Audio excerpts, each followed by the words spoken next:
맛있는 수박은 반드시 흔적을 남깁니다. 한국인이 가장 사랑하는 여름 과일 수박. 그러나 수박을 잘못 고르면 맛없고 돈이 아까울 뿐만 아니라 건강을 해치는 바이러스에 감염되는데요. 오늘 그 모든 것들을 낱낱이 파헤쳐 보도록 하겠습니다. 그리고 지금 바로 건강한 동행TV 구독과 좋아요 눌러주세요.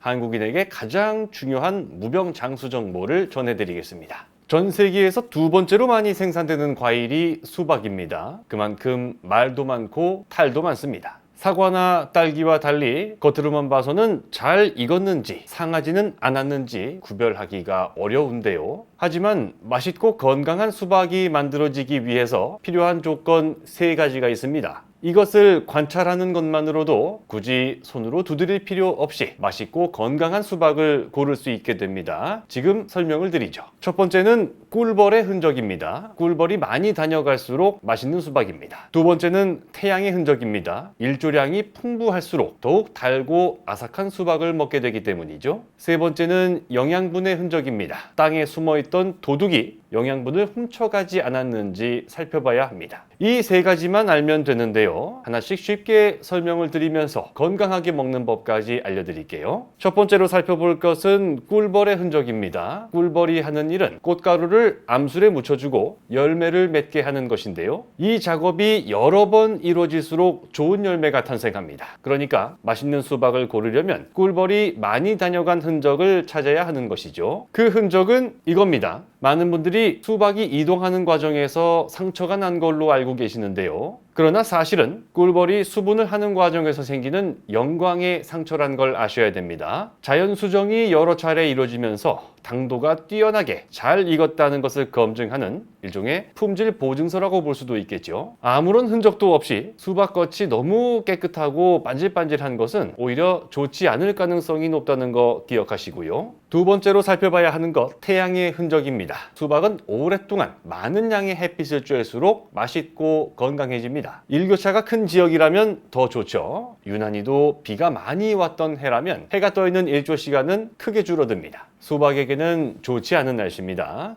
반대로 극심한 가뭄을 겪었다면 맛있는 수박을 고르게 될 확률은 매우 높아지는데요. 일조량이 풍부할수록 수박은 커집니다. 그런데 여기서 중요한 거, 무조건 크다고 골랐다가는 낭패를 보기 십상인데요. 수박 전체 면에 골고루 햇빛을 받지 못한 수박은 고르지 않는 게 좋습니다. 그것을 알 수 있는 방법 이겁니다. 수박에 이런 부분이 있는지 유심히 살펴보시기 바랍니다.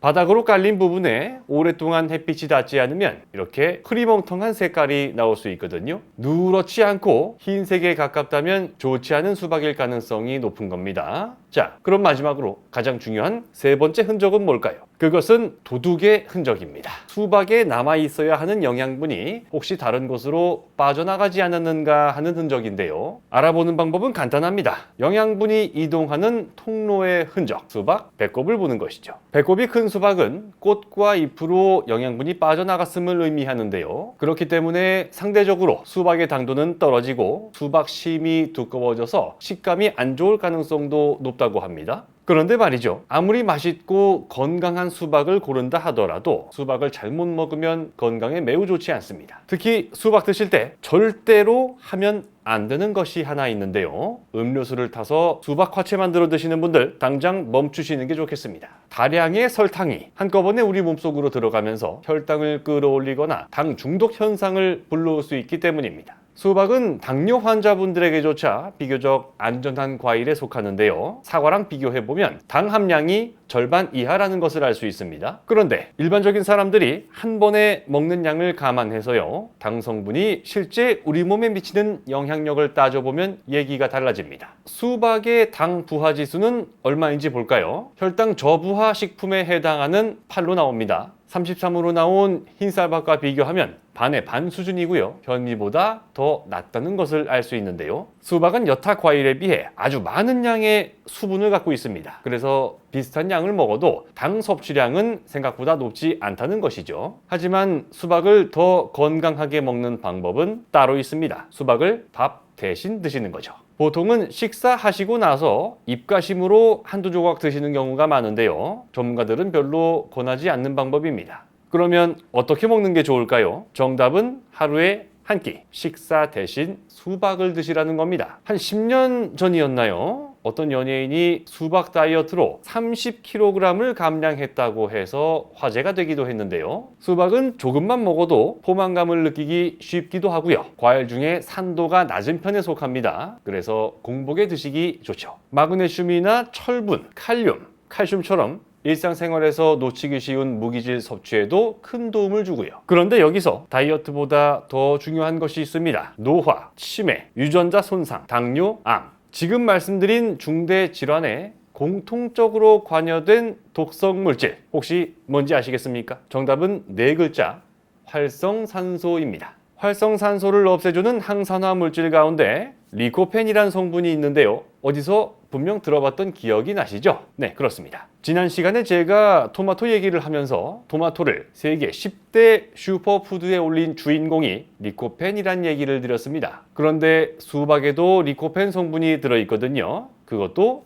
아주 많이. 그래서 수박이랑 토마토가 궁합이 좋다고 알려져 있죠. 수박에는 토마토보다 풍부한 양의 리코펜이 들어있고요. 토마토는 펙틴과 같은 건강한 식이섬유가 수박보다 많습니다. 그런데 이 둘의 만남에서도 아쉬운 것이 딱 하나 있는데요. 가장 완벽한 세 과일의 조합을 위해 필요한 마지막 열쇠는 바로 아보카도입니다. 수박에도 토마토에도 리코펜 성분이 풍부하다고 말씀을 드렸는데요. 그런데 아무리 좋은 성분이라고 해도 우리 몸에 흡수되지 않고 그저 스쳐 지나간다면 너무 아쉽죠. 그런데 그거 아십니까? 수박이랑 토마토를 그냥 드시면 리코펜의 흡수율은 5%도 안 된다고 합니다. 이유는 간단합니다. 리코펜은 물에 잘 녹지 않고 기름에 잘 녹는 지용성 물질이기 때문이죠. 하지만 아보카도에 들어있는 불포화 지방산은 리코펜의 흡수율을 높여주는 아주 중요한 역할을 합니다. 그 자체로서도 몸에 좋고요. 수박과 토마토로 채우기 어려운 오메가3 지방산의 훌륭한 공급원이 될 수도 있습니다. 세 가지 과일을 샐러드로 드시면 정말 맛있습니다.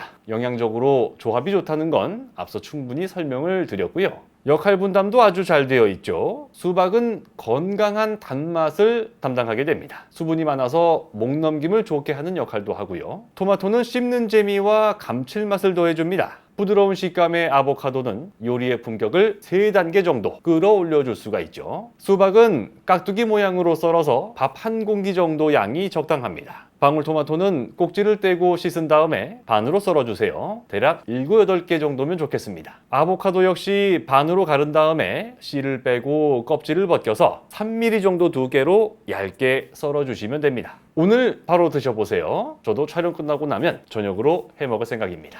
오늘은 맛있고 건강한 수박을 고르는 방법, 그리고 수박을 먹을 때 주의해야 하는 점과 수박을 슈퍼푸드로 만드는 방법에 대해 이야기를 나눠봤는데요. 아무쪼록 오늘부터 여러분들이 맞이하게 될 모든 날들이 건강한 하루하루가 되시기를 진심으로 바라겠습니다. 고맙습니다.